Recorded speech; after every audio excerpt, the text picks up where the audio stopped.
Hello, you may be wondering what kind of haircut I have, but this is year 2030.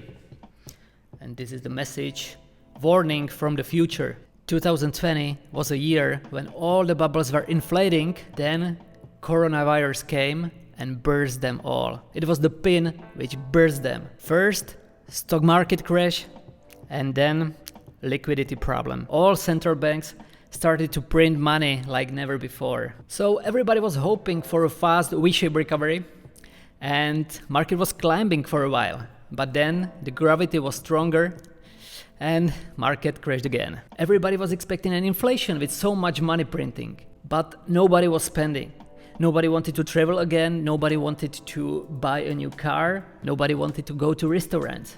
So the deflation came.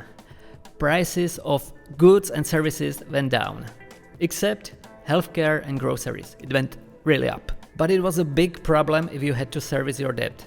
And there was a lot of debt around the world, especially held in a reserve currency, which was a US dollar by then. Everybody was expecting dollar to go down, to be weak, with so much Fed money printing.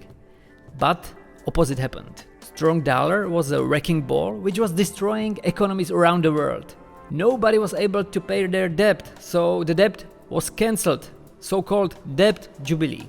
And all currencies were losing their value. So what could you do? What can you do to protect losing all of your money? There was an emerging digital currency called Bitcoin, but nobody was paying attention. Everybody was thinking it was a scam, a Ponzi, or some kind of internet funny money. Internet and technology disrupted many industries in previous years, like Kodak was destroyed by digital photography. Postcards were replaced by email, CDs by MP3, SMS by WhatsApp, Blockbuster by Netflix, taxis by Uber. The only remaining thing waiting for disruption were money.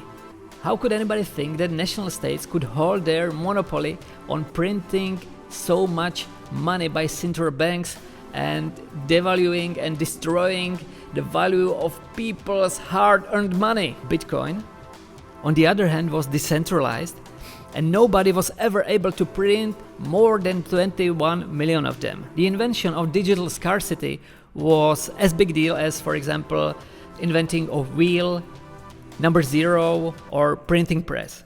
So Bitcoin in late 2020 decoupled from falling stocks and started to rise. After the breaking of all-time high at $20,000, media started to write about Bitcoin again, and the world started to pay attention. Everybody was thinking that Bitcoin is dead, so it was a big surprise that Bitcoin reached the price $1 million in next few years. Hyper-Bitcoinization started. Today, in 2030, one Bitcoin cost over $5 million, US dollars. But almost nobody is using US dollars anymore. So don't forget that the greatest wealth is created when you invest in something that not many people understand. So it's time to start to learn about Bitcoin, about finance, about money, about business now. Please subscribe. Bitcoin is peace.